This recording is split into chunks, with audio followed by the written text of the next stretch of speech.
শুরু হলো সব খবর, কম সময়ে সব খবর একসাথে। আগামী 1 ঘন্টায় জানিয়ে দেব দেশ বিদেশ, খেলা, বাণিজ্য, বিনোদন সহ সব ধরনের খবর। প্রতিদিনকার মতো খবরটা যতখানি করে বলবো তাতে করে আজকের সব আপডেটগুলো জেনে যেতে পারবেন। নিয়মিত এই আয়োজনে নুসরাত বৃষ্টি সবাইকে স্বাগত জানাচ্ছি। সব খবরে চলে যাচ্ছে।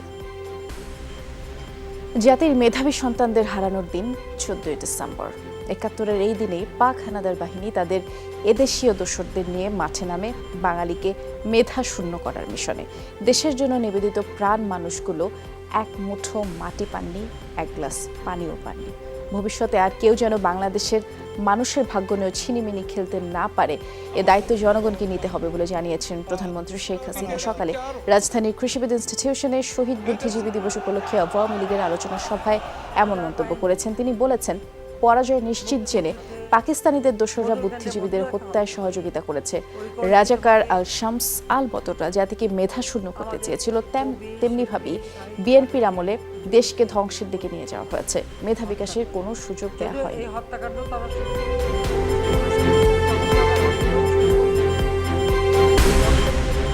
ভবিষ্যতে আর এই দেশের মানুষের ভাগ্য নিয়ে কেউ যেন ছিনিমিনি খেলতে না পারে, সে দায়িত্বটা বাংলাদেশের জনগণকে নিতে হবে, আমাদের তরুণ সমাজকে নিতে হবে, প্রজন্মের পর প্রজন্ম এই ব্যাপারে সচেতন থাকতে হবে।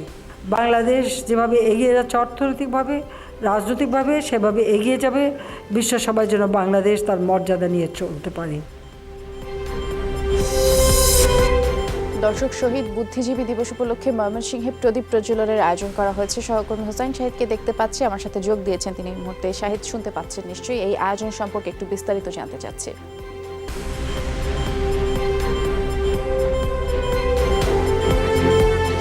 বুদ্ধিজীবী দিবস উপলক্ষে ময়মনসিংহে এই আয়োজনটি আজকে করা হয়েছে। সেটি হচ্ছে যে আমি এখন যে জায়গাটিতে দাঁড়িয়ে আছি সেটি হচ্ছে যে এই ঠিক পাশে একটি ভবন রয়েছে, সেটি ছিল টর্চার সেল। 1971 সালে মুক্তিযোদ্ধাদের এবং তার পরিবারের সদস্যদের এখানে নিয়ে আসা হতো এবং এখানে টর্চার করে তাদেরকে হত্যা করা হতো। এবং এই দিবসও এখানে বেশ কিছু ময়মনসিংহের বেশ কয়েকজনকে, গুণী মানুষকে এখানে হত্যা করা হয়। তাই এই প্রশাসন এবার প্রথমবারের মতো এই জায়গায় বুদ্ধিজীবী দিবস পালন করছেন। এবং কিছুক্ষণ আগে ময়মনসিংহ বিভাগীয় কমিশনার, ময়মনসিংহ জেলা প্রশাসক এবং ময়মনসিংহ জেলা পুলিশ প্রশাসনের কর্মকর্তারা এখানে পুষ্পস্তবক অর্পণ করেছেন এবং প্রদীপ প্রজ্বলন করেছেন। এবং এই মুহূর্তে এখানে যারা রয়েছেন, সামনে যারা রয়েছেন, আপনি যাদেরকে দেখতে পাচ্ছেন, এরা সকলেই হচ্ছে মুক্তিযোদ্ধাদের সন্তান। তারা তাদের যিনি স্বজন যাদেরকে হারিয়েছেন বা মুক্তিযোদ্ধা যারা রয়েছেন, তাদের সন্তানরা কিন্তু এখন একটি এই প্রদীপ প্রজ্বলনে অংশগ্রহণ করছেন। তারা এখানে সন্ধ্যা থেকে অবস্থান করছেন এবং তাদের আয়োজনে মূলত এখানে এটি করা হচ্ছে। এবং তারা বলছেন যে আসলে এখান থেকে তারা শক্তি অর্জন করতে চান এবং অসাম্প্রদায়িক বাংলাদেশ গড়ার ক্ষেত্রে যে চেতনা, সেই চেতনায় তারা উদ্বুদ্ধ হয়ে এই নতুন যে প্রজন্ম, সেই প্রজন্মকে তারা উদ্বুদ্ধ করতে চান। সেজন্য তারা এই ধরনের আয়োজন করেছেন। এবং এইটি কিন্তু স্থানীয় প্রশাসন থেকে শুরু করে ময়মনসিংহের বিভিন্ন সামাজিক, রাজনৈতিক এবং সাংস্কৃতিক সংগঠনগুলো কিন্তু এখানে এসেছেন এবং পুষ্পস্তবক অর্পণ করেছেন। পাশাপাশি সেগুলো কিন্তু আপনার মাধ্যমে আমরা সেই চিত্র সেখানকার দেখছিলাম। ধন্যবাদ এই মুহূর্তের সেখানকার চিত্র আমাদেরকে দেখানোর জন্য। দর্শক, বুদ্ধিজীবী দিবস উপলক্ষে রাজশাহীতে আলোর মিছিলের আয়োজন করা হয়েছে। এ বিষয়ে আমরা জানবো সহকর্মী শিবলি নোমানের কাছ থেকে। শিবলি, নিশ্চয়ই আপনি আমাকে শুনতে পাচ্ছেন। আলোর মিছিলের আয়োজন সম্পর্কে একটু আমাদের দর্শকদের জানাবেন।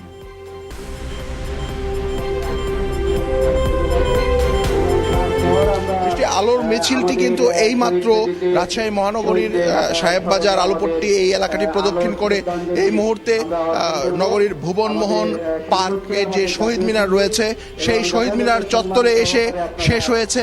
এবং দেখতেই পাচ্ছেন যে এই আলোর মিছিলে যারা অংশ নিয়েছেন, রাজশাহী সম্মিলিত সাংস্কৃতিক জোট এবং ৭১-এর ঘাতক দালাল নির্মূল কমিটি, সেই দুটি সংগঠনের নেতাকর্মীরা, সদস্যরা এখানে রয়েছেন। এখানে একটি পাশাপাশি সাংস্কৃতিক আয়োজন রয়েছে, এখন সেটি হচ্ছে। এবং জাতীয় সঙ্গীত দিয়ে এই অনুষ্ঠান শুরু হয়েছে। আমরা একটু জাতীয় সঙ্গীতের প্রতি শ্রদ্ধা নিবেদন করি।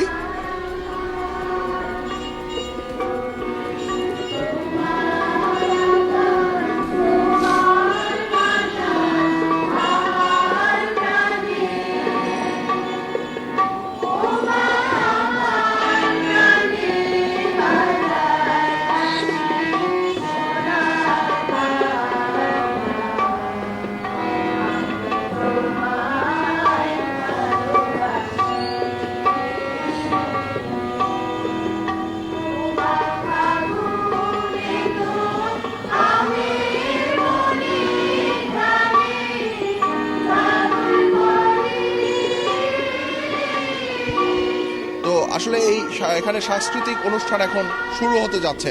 বৃষ্টি, দেখছিলাম সেগুলি আপনার মাধ্যমে, ধন্যবাদ যুক্তিবার জন্য। দর্শক, ফেনীতেও চলছে মোমবাতি প্রজ্বলন, সেখানে আরিফুর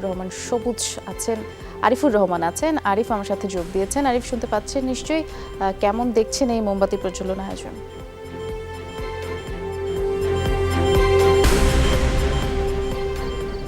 বৃষ্টি, আমি এখন রয়েছি ফেনী সরকারি কলেজ বদ্ধভূমিতে। এখানে আজ বিকেলে আলোচনা সভা হয়েছে। আলোচনা সভা শেষে ফেনী সরকারি কলেজ বদ্ধভূমিতে জেলা প্রশাসনের উদ্যোগে এখানে মোমবাতি প্রজ্বলন করা হচ্ছে। আপনি দেখতে পাচ্ছেন এখানে যে মোমবাতি প্রজ্বলন করা হচ্ছে, এখানে রয়েছে ফেনীর জেলা প্রশাসক মোহাম্মদ ওয়াহিদুজ্জামান, রয়েছে ভারপ্রাপ্ত পুলিশ সুপার কাজী মনিরুজ্জামান, রয়েছে ফেনী সরকারি কলেজের অধ্যক্ষ, এখানে রয়েছে জেলা শিক্ষা কর্মকর্তা রয়েছে, এখানে রয়েছে ফেনী সরকারি কলেজের ভিসি তোফায়েল রয়েছে।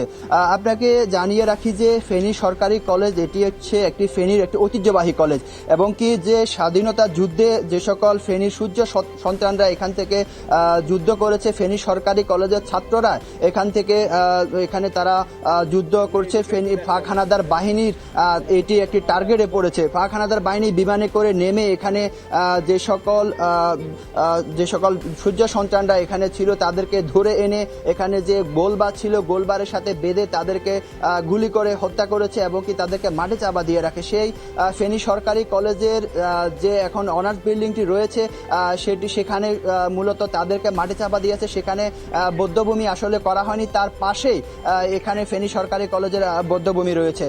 তো বৃষ্টি, আমি আপনাকে আরেকটি তথ্য দিয়ে রাখি যে শহীদ বুদ্ধিজীবী যারা প্রাণ দিয়েছে এই দেশের স্বাধীনতার জন্য, সেই বুদ্ধিজীবীদের মধ্যে রয়েছে শহীদ সেলিনা পারভিন রয়েছে, শহীদুল্লাহ রয়েছে। কিন্তু তাদের এই যে রক্তের বিনিময়ে আমাদের যে ফেনী, সেই ফেনী যেমন আলোকিত হয়েছে, ফেনী যেমন সম্মানিত হয়েছে, কিন্তু অপরদিকে ফেনীর দাগনভূঞাতে একজন রয়েছে যে বুদ্ধিজীবীদেরকে হত্যা করার যে মূল নায়ক ছিল চৌধুরী মঈনুদ্দিন। সে চৌধুরী মঈনুদ্দিন এখন পর্যন্ত দেশের বাইরে পলাতক রয়েছে। এখানে যে সকল মুক্তিযোদ্ধারা জানি, আপনার মাধ্যমে আমরা সেখানকার মোমবাতি প্রজ্বলন দেখছিলাম। ধন্যবাদ যোগ দেওয়ার জন্য। সকালে মিরপুর বুদ্ধিজীবী স্মৃতিসৌধে শ্রদ্ধা জানিয়েছেন রাষ্ট্রপতি আব্দুল হামিদ এবং প্রধানমন্ত্রী শেখ হাসিনা। এ সময় বিউগলে করুণ সুর বেজে ওঠে। গার্ড অব অনার প্রদান করেন সশস্ত্র বাহিনীর চৌকস দল। এরপরে শহীদ পরিবারের সদস্য এবং যুদ্ধাহত মুক্তিযোদ্ধাদের সাথে শুভেচ্ছা বিনিময় করেন রাষ্ট্রপতি এবং প্রধানমন্ত্রী। পরে আওয়ামী লীগের সাধারণ সম্পাদক ওবায়দুল কাদের বলেছেন, স্বাধীন বাংলাদেশে এখনও বুদ্ধিজীবীদের স্বপ্ন পুরোপুরি বাস্তবায়ন হয়নি।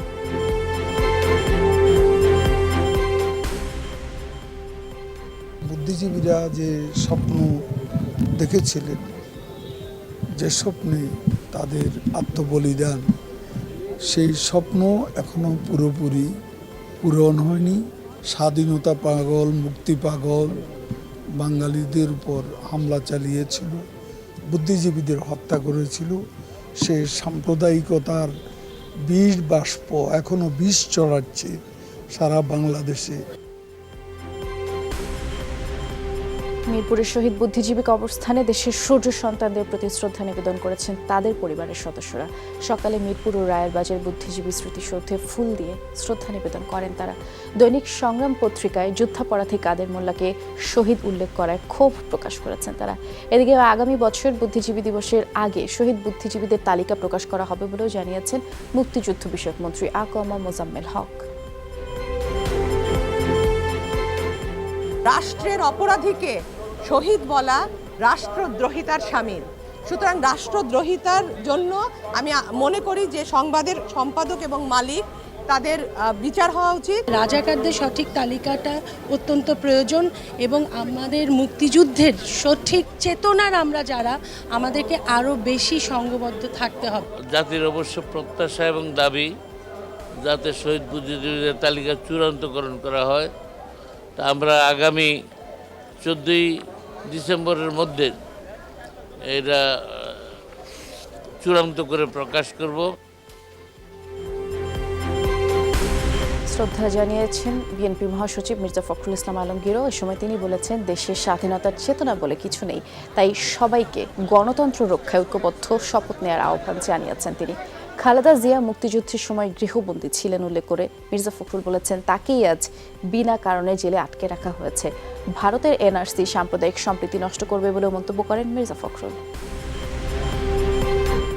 আজকের এই দিনে আমরা আমাদের শহীদ বুদ্ধিজীবীদের পথ অনুসরণ করে দেশের স্বাধীনতাকে রক্ষা করবার জন্য, দেশের সার্বভৌমত্বকে রক্ষা করবার জন্য, গণতন্ত্রকে ফিরিয়ে আনবার জন্য আমরা আমাদের সংগ্রামের আরও গতি বাড়াবো, সংগ্রামকে আরও বেগবান করব। ইনশাআল্লাহ জনগণকে সঙ্গে নিয়ে আমরা বিজয় অর্জন করব। বুদ্ধিজীবী স্মৃতিসৌধে শ্রদ্ধা জানিয়েছেন জাতীয় পার্টির চেয়ারম্যান জি.এম. কাদের। মিরপুরে বুদ্ধিজীবী স্মৃতিসৌধে শ্রদ্ধা জানানোর শেষে তিনি বলেছেন, জাতিকে মেধাশূন্য করতে বুদ্ধিজীবীদের হত্যা করেছিল ঘাতকরা। জিএসডি সভাপতি আসম আব্দুর রব বলেছেন, দেশের রাজনীতি নেই, তাই বুদ্ধিজীবীদের ত্যাগের মর্যাদা রক্ষা করা যাচ্ছে না। এ সময় আরও শ্রদ্ধা জানিয়েছেন জাসদ সভাপতি হাসানুল হক ইনু। কাদের মোল্লাকে শহীদ উল্লেখ করে সংবাদ প্রকাশ করায় দৈনিক সংগ্রাম পত্রিকা নিবন্ধন বাতিলেরও তিনি দাবি জানিয়েছেন। বাংলাদেশ মেধাশূন্য হয়নি, তবে আমাদের সামনে এগিয়ে যেতে হবে আরও অনেক দূর। আমরা শপথ নিতে চাই যে আমরা সত্যিকার অর্থেই একটি নতুন এবং এই শহীদদের স্বপ্নের বাংলাদেশ গড়ে তুলতে পারবো। একটাই সিদ্ধান্ত, জামাত ইসলামকে নিষিদ্ধ করে দেওয়া উচিত আর তার সকল প্রতিষ্ঠান এবং প্রকাশনা বাজেয়াপ্ত করা উচিত। শিক্ষকরা যে জন্য জীবন দিয়েছে সেটা প্রতিষ্ঠা হয়েছে, দেশটা জুলুমের রাজত্ব হয়েছে। শিক্ষকদের, বুদ্ধিজীবীদের যে অবদান সেটার মর্যাদা দেওয়া হয় নাই 50 বছরে। সব কিছুর বিরুদ্ধে আজকের এই দিনের শপথ দেওয়ার দিন, চেতনাকে শানিত করার দিন, ঐক্যবদ্ধ হবার দিন এবং আন্দোলন গড়ে তোলবার দিন। রাষ্ট্রীয় আনুষ্ঠানিকতার পরে মিরপুর বুদ্ধিজীবী স্মৃতিসৌধের ঢল নামে সাধারণ মানুষের শহীদ বুদ্ধিজীবীদের প্রতি শ্রদ্ধা জানান সর্বস্তরের মানুষ। এসেছিলেন শহীদ পরিবারের সন্তানরা। বলেছেন, দেশে এখনও 71-এর পরাজিত শক্তি সক্রিয়। এদিকে ভোর থেকেই সব শ্রেণী পেশার মানুষ বুদ্ধিজীবীদের প্রতি শ্রদ্ধা জানাতে ভিড় করেন রায়ের বাজার স্মৃতিসৌধে। রাজধানীর বিভিন্ন এলাকা থেকে সাধারণ মানুষ এসে সারিবদ্ধভাবে লাইনে দাঁড়িয়ে ফুল দিয়ে শ্রদ্ধা জানান। ডিজিটাল নিরাপত্তা আইনের মামলায় দৈনিক সংগ্রামের সম্পাদক আবুল আসাদকে 3 দিনের রিমান্ডে নিয়েছে পুলিশ। পাশাপাশি কারাবিধি অনুযায়ী আসামির চিকিৎসার নির্দেশ দিয়েছেন সিএমএম কোর্টের ম্যাজিস্ট্রেট মোহাম্মদ মইনুল ইসলাম। গত 12 ডিসেম্বর সংগ্রাম পত্রিকাতে ফাঁসির দণ্ড কার্যকর হওয়া রাজাকার কাদের মোল্লাকে শহীদ উল্লেখ করে সংবাদ ছাপা হয় এবং এরই প্রতিবাদে সংবাদ অফিস ভাঙচুর করে মুক্তিযুদ্ধ মঞ্চ নামে একটি সংগঠনের নেতাকর্মীরা। এরপর রাতে সম্পাদক আবুল আসাদকে হেফাজতে নেয় পুলিশ। ওনার মতো একজন বয়স্ক লোককে এই রিমান্ড দেওয়াটা, এইটা উনি দিয়েছেন, ঠিক আছে, আমরা মেনে নিতে হচ্ছে আমাদেরকে, কিন্তু আইনের মাধ্যমে এই রিমান্ডটা আসলে দেওয়াটা আমি মনে করি আইনগত হয়নি আর কি। স্ট্যামফোর্ড বিশ্ববিদ্যালয়ের শিক্ষার্থী রুবাইয়া শারমিন রুম্পাকে ধর্ষণের আলামত পাওয়া যায়নি জানিয়েছেন ঢাকা মেডিকেলের ফরেনসিক বিভাগের প্রধান ডক্টর সোহেল মাহমুদ। দুপুরে সাংবাদিকদের এই তথ্য দিয়েছেন। তিনি বলেছেন, রুম্পার মরদেহে 3 ধরনের ময়নাতদন্ত করতে দেওয়া হয়েছিল। এর মধ্যে বায়োলজিক্যাল রিপোর্টে ধর্ষণের আলামত মেলেনি। আর এটি হত্যা নাকি আত্মহত্যা তা জানার জন্য আরও 2টি প্রতিবেদনের উপরে অপেক্ষা করতে হবে।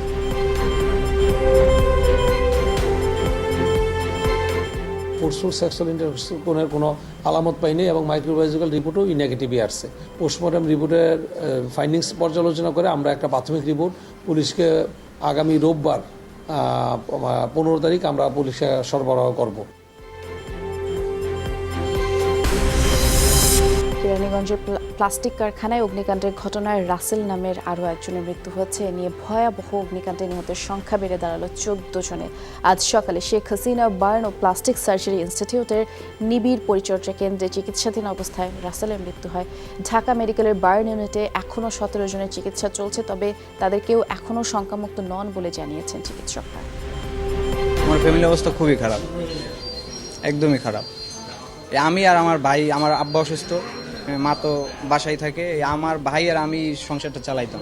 বার্ন রোগী একদম বাড়িতে না যাওয়া পর্যন্ত কেউ বলতে পারবে না যে আশঙ্কা মুক্ত। আমাদের এখানে যারা আছে সবাই কিন্তু লাইফ সাপোর্টে আছে, ভেন্টিলেটরে আছে।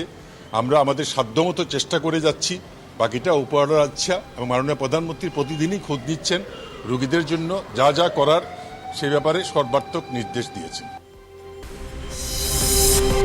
নির্বাহী বিভাগ থেকে বিচার বিভাগ আলাদা হওয়ার এক যুগেও কাঙ্ক্ষিত লক্ষ্য অর্জিত হয়নি। বিচারক নিয়োগে পক্ষপাত, রাজনীতিকরণ সহ নানা বিষয় এজন্য দায়ী। জাতীয় প্রেস ক্লাবে এক আলোচনায় এসব কথা বলেছেন আইন সংশ্লিষ্টরা। এতে করে ন্যায় বিচার থেকে অনেক মানুষ বঞ্চিত হচ্ছে বলেও তারা মনে করছেন। বিচার বিভাগে রাজনৈতিক প্রভাব বন্ধ করার পরামর্শ দিয়েছেন বক্তাদের। কেউ কেউ অনেকে বার ও বেঞ্চের মধ্যে সুসম্পর্কের বিষয়টির উপরও জোর দিয়েছেন। বরিশালের বাকেরগঞ্জে ধর্ষণের শিকার ৫ম শ্রেণীর এক ছাত্রীর কন্যা সন্তান জন্ম দেওয়া নিয়ে চাঞ্চল্য তৈরি হয়েছে। ফরিদপুর ইউনিয়নের কোচমহল সরকারি প্রাথমিক বিদ্যালয়ের ৫ম শ্রেণীর ছাত্রী সে। তার অভিযোগ, স্কুলের প্রধান শিক্ষক বাবুল চাপরাশি এবং আত্মীয় রনি ও জুয়েল ১ বছর ধরে বিভিন্ন সময় তাকে ধর্ষণ করে। এই ঘটনায় গেল আগস্টে বাকেরগঞ্জ থানায় জুয়েলকে আসামি করে ধর্ষণ মামলা করে মেয়েটির পরিবার। তবে প্রভাবশালীদের চাপে বাকিদের নামে মামলা করা হয়নি। অন্তঃসত্ত্বা হয়ে পড়লে ১০ ডিসেম্বর শেরেবাংলা মেডিকেলে ভর্তি করা হয় শিশুটিকে। মায়ের স্বাস্থ্য ভালো, কিন্তু আসলে আপাতত ভালো, কিন্তু পরবর্তী জীবনের জন্য শারীরিক এবং মানসিকভাবে সে একটা ট্রমার মধ্যে দিয়ে যাচ্ছে। আমরা সব ধরনের সাপোর্ট তাকে দিয়ে যাচ্ছি। আজকেও কিন্তু যত সিজারে যা কিছু লাগছে আমরা দিয়েছি। ৩ দিনের জন্য আমরণ অনশন কর্মসূচি স্থগিতের পর কাজে যোগ দিয়েছেন রাষ্ট্রায়ত্ত পাটকলের শ্রমিকরা। সকালে নির্ধারিত সময়ে কাজে যোগ দেন খুলনা, চট্টগ্রাম, রাজশাহী এবং নরসিংদীর পাটকল শ্রমিকরা। এতে ৪ দিন পরে কর্মচাঞ্চল্য হয়ে উঠেছে মিলগুলো। এর আগে দাবি পূরণের শ্রম প্রতিমন্ত্রী মনিরুজ্জামান সুফিয়ানের আশ্বাসের পরেই রাতে কর্মসূচি থেকে সরে আসার ঘোষণা দিয়েছেন শ্রমিকরা। শ্রমিক নেতারা জানিয়েছেন, মজুরি কমিশন বাস্তবায়ন সহ ১১ দফা পূরণে আগামীকাল বস্ত্র ও পাট মন্ত্রণালয়ে সভা ডাকা হয়েছে। প্রতিশ্রুতি দিয়েছে আমাদের মন্ত্রী, শ্রমমন্ত্রী মনিরুজ্জামান। তার বলার সত্ত্বে তার সম্মানে এবং প্রধানমন্ত্রীর সম্মানে আমরা কাজে যোগ দিচ্ছি। 4টে বিল বকায় হয়ে গেছে, আবার এই 5টায় পাতেছে। এই বিল বকায় আর বাঁচবে না, এই ধরনের প্রতিশ্রুতি দিয়ে আমাদের অনশন ভাঙছে। যদি 17 তারিখের ভিতরে না হয় তাহলে আবার এই জায়গায় আমাদের সকল সরঞ্জাম থাকবে, স্টেজ সব প্যান্ডেলের সবকিছু সরঞ্জাম, আবার শ্রমিকদের নিয়ে আমরা আলোচনা করব। নাগরিকত্ব সংশোধনী আইনের জেরে বিক্ষোভ অব্যাহত আসাম, ত্রিপুরা সহ ভারতের বিভিন্ন রাজ্যে শনিবার সকাল থেকেই গুরুত্বপূর্ণ সড়ক এবং রেল লাইন অবরোধ করেন আন্দোলনকারীরা। ভাঙচুর, অগ্নিসংযোগ চালানো হয় যানবাহনে। এই সময় নিরাপত্তা বাহিনীর সাথে বিক্ষোভকারীদের দফায় দফায় ধাওয়া পাল্টা ধাওয়া চলে, যদিও পরে কিছুটা শান্ত হয় পরিস্থিতি। জানমালের নিরাপত্তায় পশ্চিমবঙ্গ, নাগাল্যান্ড সহ বিভিন্ন শহরের স্কুল, কলেজ এবং বিভিন্ন দফতরও বন্ধ রাখা হয়েছে। এদিকে ভারতের সংশোধিত নাগরিকত্ব আইনকে বৈষম্যমূলক বলেই অভিহিত করেছে জাতিসংঘের মানবাধিকার বিষয়ক সংস্থা।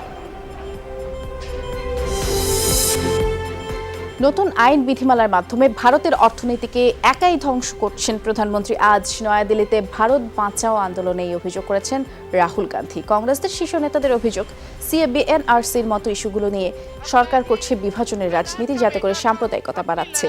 এদিকে উত্তর পূর্বাঞ্চলের আন্দোলনে কংগ্রেস ইন্ধন যোগাচ্ছে, এমন অভিযোগ স্বরাষ্ট্রমন্ত্রী অমিত শাহর। বঙ্গবন্ধু বিপিএলের খবরে দিনে প্রথম ম্যাচে রংপুর রেঞ্জার্সকে 6 উইকেটে হারিয়ে আবারও জয়ের ধারায় ফিরল চট্টগ্রাম চ্যালেঞ্জার্স। টস হেরে আগেই ব্যাটিংয়ে নেমে 8 উইকেটে 157 রান করে রংপুর। তবে ওয়ালটন আর ইমরুলের ব্যাটে ভর করে 4 উইকেট হারিয়ে 10 বল আগেই লক্ষ্যে পৌঁছে যায় চট্টগ্রাম। টানা 2 ম্যাচেই হারের মুখ দেখল রংপুর রেঞ্জার্স। আইপিএল নিলামের জন্য করা শর্ট লিস্টে জায়গা হয়েছে বাংলাদেশের 5 ক্রিকেটারের। 19 ডিসেম্বর কলকাতায় অনুষ্ঠিত হবে আইপিএলের প্লেয়ার্স ড্রাফট। মুস্তাফিজুর রহমানের বেইজ মূল্য ধরা হয়েছে 1 কোটি রুপি, যা কিনা বাংলাদেশের 5 ক্রিকেটারের মধ্যে সর্বোচ্চ। মুশফিক, মাহমুদুল্লাহ রিয়াদের দাম ধরা হয়েছে 75 লাখ, সাব্বির আর সাইফুদ্দিনের 50 লাখ রুপি করে। 971 জনের তালিকা থাকলেও শর্ট তালিকায় জায়গা হয়নি তামিম ইকবাল, মেহেদী হাসান মিরাজ, সৌম্য সরকার এবং তাসকিন আহমেদের।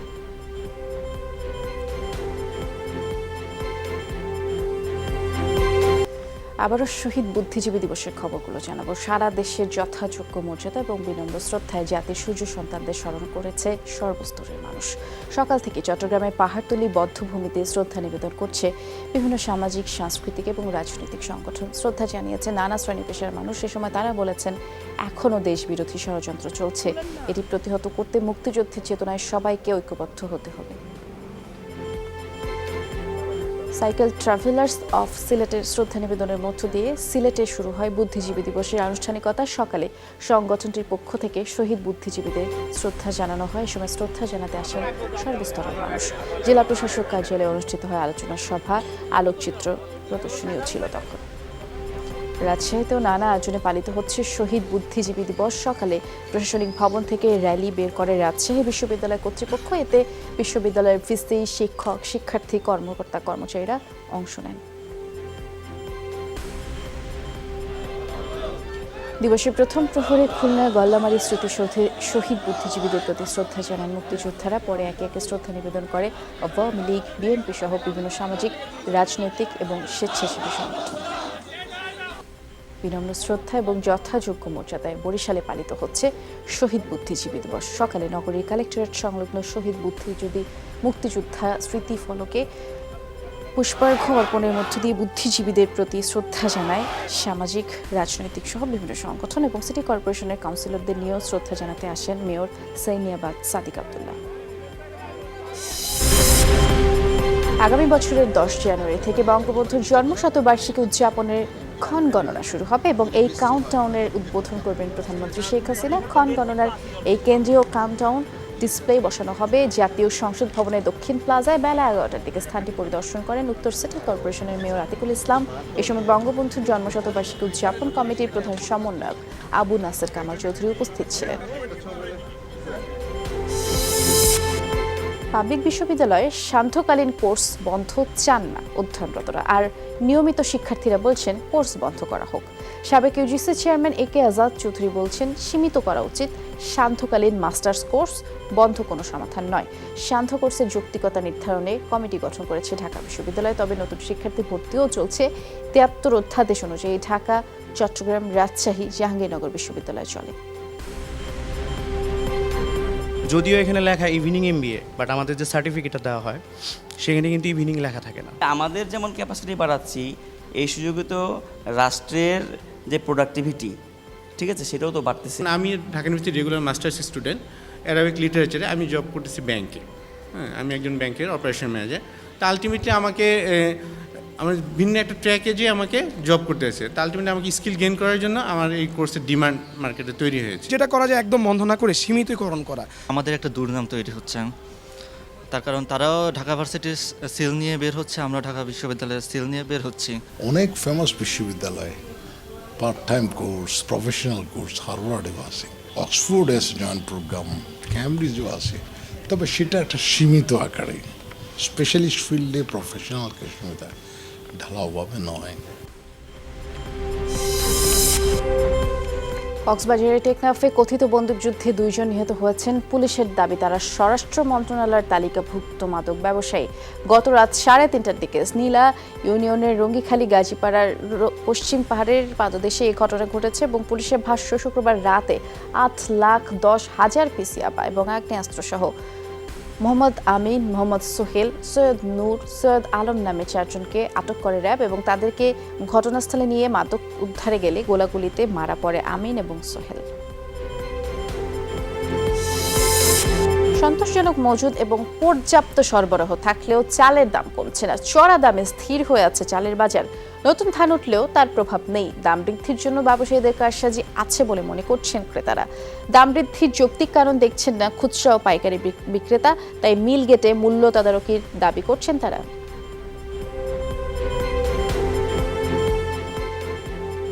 মিনিকেট দেখেছি যে 1150-1200 করে কিনেছি, সেটা এখন 1400-1500 টাকা বস্তা বিক্রি করছে 25 কেজি। এটা কমবার কথা, কিন্তু সেটা হচ্ছে না, বরং আরও ওই যে খাওয়ার দোকানদার সব বাড়তি। 30 টাকা 30 টাকা সরকার রেট দিয়েছিল 36 টাকা, তারপর থেকেই মানে মোটা চালের দামটা বেশি। পিলারের একটা বুঝছেন যে তারা বলতেছে ধানের দাম বেশি, আবার কৃষকরা দাম নেই না। মার্কেটে তো চাউলের কোনো অভাব নেই, চাউল আছে কিন্তু দাম কমে না। মোকামে এটা মনিটরিং সিস্টেমটা থাকে, তাহলে হয়তো বা এইটাও মানে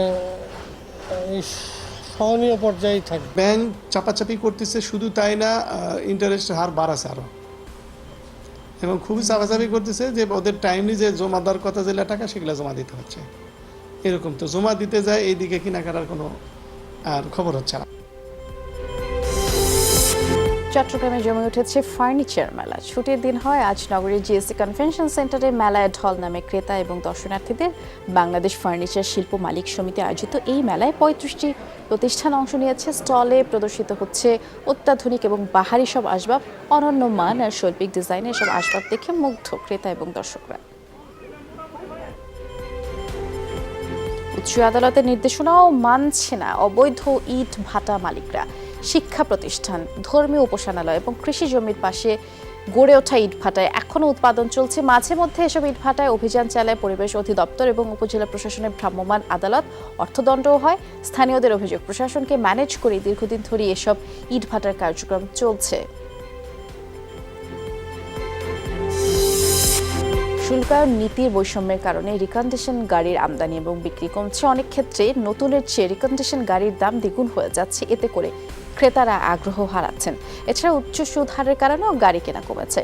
সকালে সংবাদ সম্মেলনে রিকন্ডিশন গাড়ি আমদানিকারকদের সংগঠন বারফিডা এসব তথ্য তুলে ধরে এবং সংগঠনের সভাপতি আব্দুল হক বলেছেন, গত বছরও মাসে 1000-এর বেশি গাড়ি আমদানি হলেও এবছর তা নেমে এসেছে 700-র ঘরে। নাটোরের সিংড়া থেকে আগ্নেয়াস্ত্র সহ আন্তঃজেলা ডাকাত চক্রের 3 সদস্যকে আটক করেছে র্যাব 5। গতরাতে উপজেলার কৈগ্রাম থেকে তাদেরকে আটক করা হয়। র্যাব 5 জানিয়েছে, গোপন সংবাদের ভিত্তিতেই সিংড়ার কৈগ্রাম এলাকার একটি বাড়িতে অবস্থান নেয় র্যাবের একদল সদস্য এবং ওই সময় ওই বাড়িতে ডাকাত দল হানা দিলে গুলি বিনিময় হয়। পরে সাইফুল ইসলাম, মোহাম্মদ ইসলাম, মন্তাজউদ্দিন নামে 3 ডাকাতকে আটক করা হয়। উদ্ধার করা হয় একটি বিদেশি রিভলভার, 5 রাউন্ড গুলি এবং দেশীয় অস্ত্র। শীত জেঁকে বসেছে পঞ্চগড়, দিনাজপুর সহ উত্তরাঞ্চলের বেশ কয়েকটি জেলায় রাতে তাপমাত্রা 10 থেকে 13 ডিগ্রি সেলসিয়াসের মধ্যেই ওঠানামা করে। প্রচণ্ড ঠান্ডায় বিপাকে পড়েছে নিম্ন আয়ের মানুষ। ঠান্ডাজনিত নানা রোগ নিয়ে হাসপাতালগুলোতে ভিড় করছে শিশু ও বয়স্করা। পঞ্চগড়, ঠাকুরগাঁও, দিনাজপুর সদর হাসপাতালে রোগীর সংখ্যাও বেড়েছে।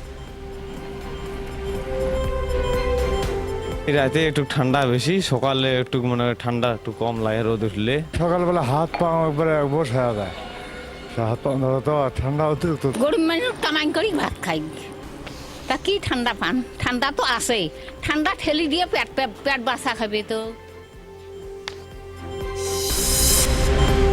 ব্রিটেনের নির্বাচনে কনজারভেটিভ দলের অসামান্য জয়ে দেশটির প্রধানমন্ত্রী বরিস জনসনকে অভিনন্দন জানিয়েছেন প্রধানমন্ত্রী Sheikh Hasina.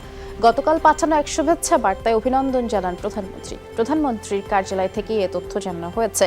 Boris জনসনের conservative party 365টি আসনে জয়ী হয়ে একক সংখ্যাগরিষ্ঠ সরকার গঠন করবে। বিরোধী দল লেবার পার্টি পেয়েছে 203 আসন। যুক্তরাজ্যে নির্বাচনী ফল প্রকাশের পরই বরিস জনসন বিরোধী বিক্ষোভে উত্তাল লন্ডন। বিভিন্ন স্থানে পুলিশের সাথে আন্দোলনকারীদের সংঘর্ষ হয়েছে। অন্যদিকে সাম্প্রতিক সময়ের সবচেয়ে বড় জয়ে ফুরফুরে কনজারভেটিভ শিবির। ব্রেক্সিট ইস্যুতে বিরোধীদের সমর্থন লাগছে না রক্ষণশীলদের, তাই দ্রুততম সময়ে পার্লামেন্টে ব্রেক্সিট বিলের উপর ভোট সম্পন্নের আহ্বান জানিয়েছে ইইউ। মার্কিন প্রেসিডেন্ট ডোনাল্ড ট্রাম্পের অভিশংসন বিষয়ে 2টি অভিযোগপত্রে অনুমোদন দিয়েছে হাউস জুডিশিয়ারি কমিটি। এর ফলে ট্রাম্পের অভিশংসন প্রতিবেদন প্রতিনিধি পরিষদে উত্থাপনে আর কোনো বাধা নেই। আগামী সপ্তাহে ডেমোক্র্যাটদের প্রতিবেদনের উপরে ভোটাভুটি হবে মার্কিন কংগ্রেসের নিম্নকক্ষ হাউস অব রিপ্রেজেন্টেটিভসে। আফগানিস্তানের গজনি প্রদেশে রাস্তার পাশে পুঁতে রাখা বোমার বিস্ফোরণে প্রাণ হারিয়েছেন কমপক্ষে 10 বেসামরিক ব্যক্তি। শুক্রবারের বিস্ফোরণে নিহতদের মধ্যে 4 নারী, 1 শিশু রয়েছে। এছাড়া প্রাদেশিক সরকারের মুখপাত্র জানিয়েছেন, এ ঘটনায় আরও 6 বেসামরিক আফগান আহত হয়েছেন। জানা গেছে, বিস্ফোরণের সময় হতাহতরা সবাই একটি মিনি বাসে ছিলেন। চিলিতে চরম মানবাধিকার লঙ্ঘন করছে পুলিশ এবং সেনাবাহিনীর সদস্যরা। শুক্রবার জাতিসংঘের মানবাধিকার বিষয়ক সংস্থা OHCHR এ বিষয়ক প্রতিবেদন প্রকাশ করে। 30 পৃষ্ঠার ওই প্রতিবেদনে বলা হয়, টানা 2 মাসের বিক্ষোভ সংখ্যাতে 133টি ভয়াবহ নির্যাতনের ঘটনা লিপিবদ্ধ করা হয়েছে। 24টি ছিল যৌন হয়রানির ঘটনা।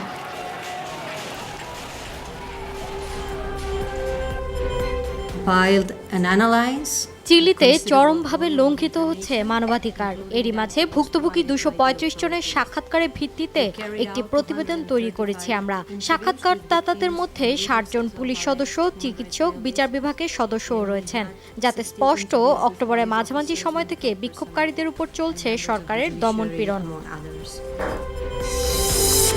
বিতর্কিত নির্বাচনে জয়ী হয়ে আলজেরিয়ার প্রেসিডেন্ট হলেন আব্দেল মজিদ তেবুন। 58% বেশি ভোট পেয়েছেন। ক্ষমতাচ্যুত প্রেসিডেন্ট বুতেফ্লিকার অনুসারী হিসেবেই পরিচিত তেবুন নির্বাচিত হবার পরে প্রথম আনুষ্ঠানিক প্রতিক্রিয়ার নতুন সংবিধান তৈরির ঘোষণা দিয়েছেন সাবেক এই প্রধানমন্ত্রী। অন্যদিকে নির্বাচনের ফলাফল প্রত্যাখ্যানের ঘোষণা দিয়ে রাজপথে অবস্থান নেন কয়েকশো বিক্ষোভকারী। তীব্র গণ আন্দোলনের মুখেই গত এপ্রিলে পদত্যাগ করেন 2 দশক ধরে ক্ষমতায় থাকা আব্দেলাজিজ বুতেফ্লিকা।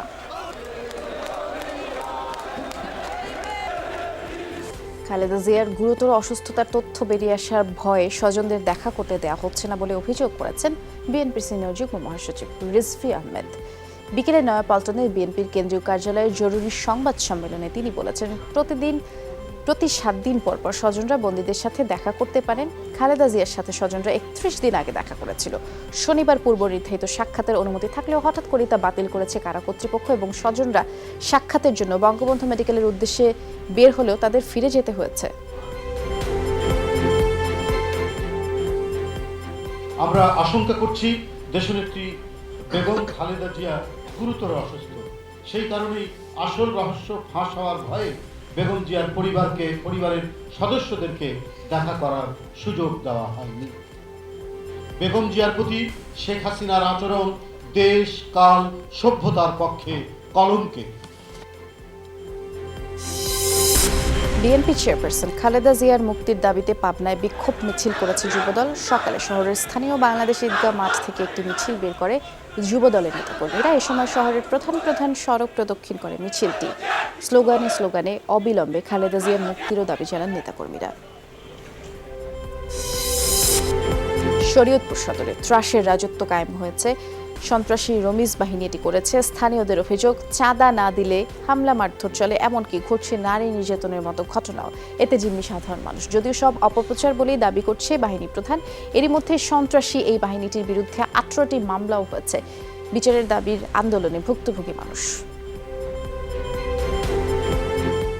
ছেলেপেলেরা আমার বাড়িতে যা মাথায় কোপ দিছে এবং কি হাতে কোপ, পায়ে কোপ। তার যে একটা সন্ত্রাসী বাহিনী, তাদের কাছে আমরা চিকনদিবাসী জিম্মি। আমরা 5 লক্ষ টাকা না দেওয়াতে আমাদেরকে বিভিন্নভাবে নির্যাতন করছে।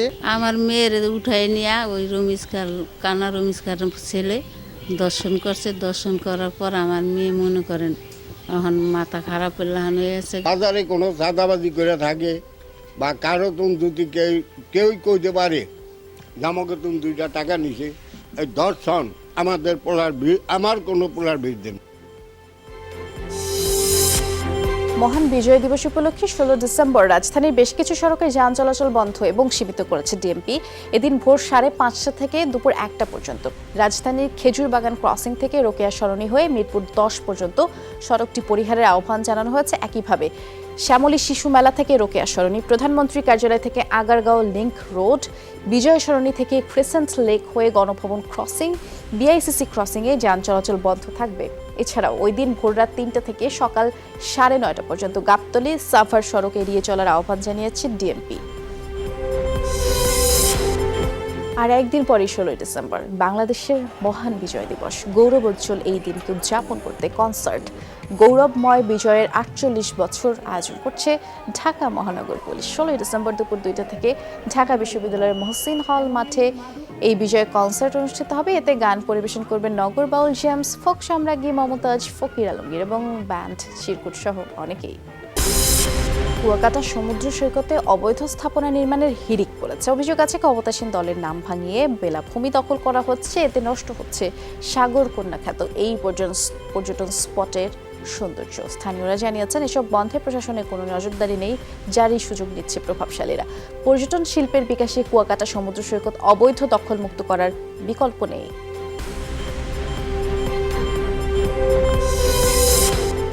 রাঙামাটিতে অটিস্টিক শিশুদের জন্য একটি প্রশিক্ষণ ভবনের ভিত্তিপ্রস্তর স্থাপন করা হয়েছে। সকালে ভেদভেদি রাঙাপানি এলাকায় জেলা উন্নয়ন বোর্ডের চেয়ারম্যান নববিক্রম কিশোর ত্রিপুরা ভিত্তিপ্রস্তর স্থাপন করেন। জানিয়েছেন 80 শতক জায়গায় ওয়েলফেয়ার অব অটিস্টিক চিলড্রেন সোয়াকের প্রশিক্ষণ ভবন নির্মাণ করা হবে এবং এর মাধ্যমে বিশেষ চাহিদা সম্পন্ন শিশুদের প্রতিভা বিকাশ ঘটবে বলেও আশা করেন তিনি।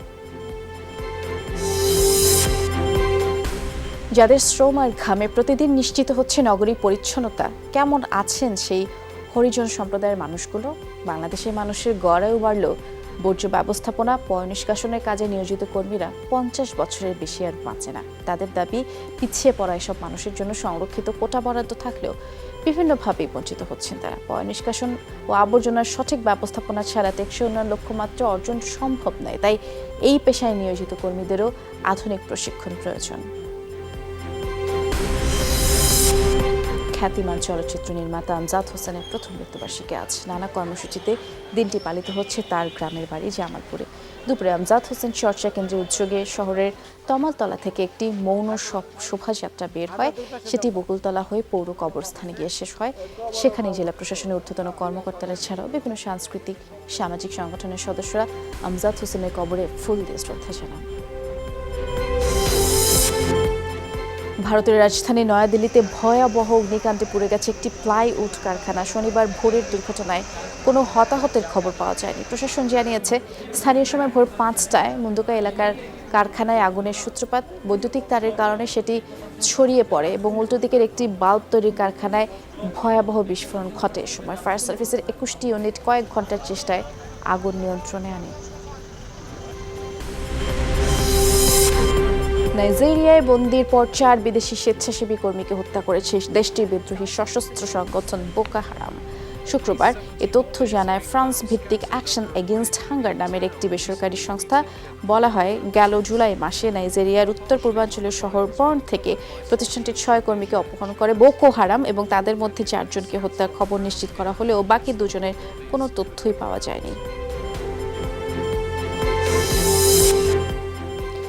নিউজিল্যান্ডে আগ্নেয়গিরির অগ্ন্যুৎপাতের ঘটনায় বাকি 2 জনের মরদেহ সন্ধানে তল্লাশি চলছে। শনিবারের মধ্যে উদ্ধারের ব্যাপারে আশাবাদী কিউই প্রশাসন। জানানো হয়েছে হোয়াইট আইল্যান্ডের কাছে একটি মরদেহের সন্ধান পেয়েছে উদ্ধার কর্মীরা, কিন্তু লাভা উদ্গীরণ আর প্রচণ্ড তাপের কারণে কাছেই যাওয়া যাচ্ছে না। শুক্রবার দ্বীপটি থেকে 6 পর্যটকের নিথর দেহ উদ্ধার করে এবং পরে ময়নাতদন্তের জন্য পাঠানো হয় অকল্যান্ডে।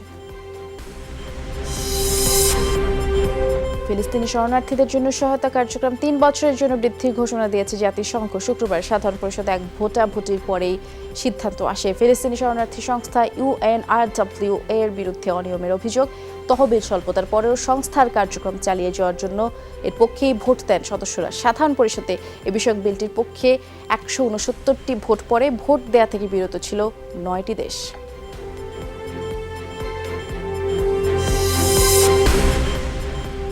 নারী 2023 ফুটবল বিশ্বকাপের আয়োজক দেশ থেকে নাম জমা দিয়েছে কলম্বিয়া এবং জাপান। একদিন আগে যৌথভাবে আয়োজক হওয়ার আগ্রহ প্রকাশ করে নিউজিল্যান্ড এবং অস্ট্রেলিয়া। 32 দল নিয়ে 2023 বিশ্বকাপ আয়োজনের ঘোষণা দিয়েছে ফিফা। আর এমন আয়োজনের আগেই 4 দেশের আগ্রহে সন্তোষ প্রকাশ করেছে ফুটবলের সর্বোচ্চ সংস্থাটি। নতুন বছরের জানুয়ারি-ফেব্রুয়ারির দিকে নিশ্চিত করা হবে কে হচ্ছেন 2023 বিশ্বকাপের আয়োজক দেশ। এর আগে 2019 ফ্রেঞ্চ নারী বিশ্বকাপে আয়োজন করা হয়েছিল।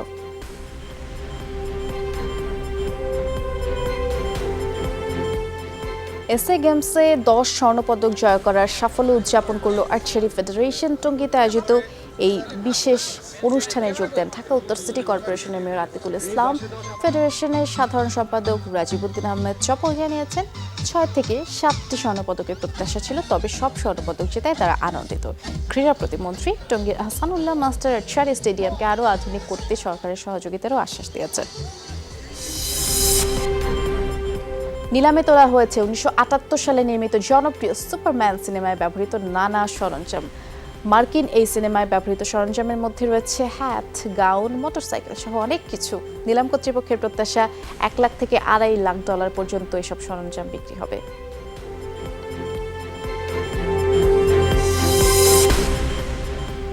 পেঁয়াজ নিয়ে তোলপাড় গোটা ভারত এবং হঠাৎ অমূল্য হয়ে ওঠা এই পেঁয়াজের দুল উপস্থাপন করেছেন, অর্থাৎ উপহার দিলেন বলিউড হিরো অক্ষয় কুমার। স্ত্রী টুইঙ্কেল খান্না সেই উপহার পাওয়ার কথা জানিয়েছেন সামাজিক যোগাযোগ মাধ্যমে। ইনস্টাগ্রামে দিয়েছেন ছবি, জানিয়েছেন কপিল শর্মার কমেডি শো থেকে এই পেঁয়াজের দুল নিয়ে এসেছেন তার জন্য তার স্বামী। রসিকতা করে টুইঙ্কেল লিখেছেন, স্বামীর দেয়া এই উপহার তার হৃদয়ে ছুঁয়ে গেছে। ছিল আজকের সব খবরে। যে কোনো সংবাদ সবার আগে জানতে চোখ রাখুন যমুনা টেলিভিশনে। ভিজিট করুন আমাদের ওয়েবসাইট, ফেসবুক পেজ এবং ইউটিউব চ্যানেলে। লগ ইন করুন www.jamuna.tv, Facebook/যমুনা টেলিভিশন, YouTube/যমুনা টিভি। সবাইকে অনেক ধন্যবাদ এতক্ষণ সাথে থাকার জন্য।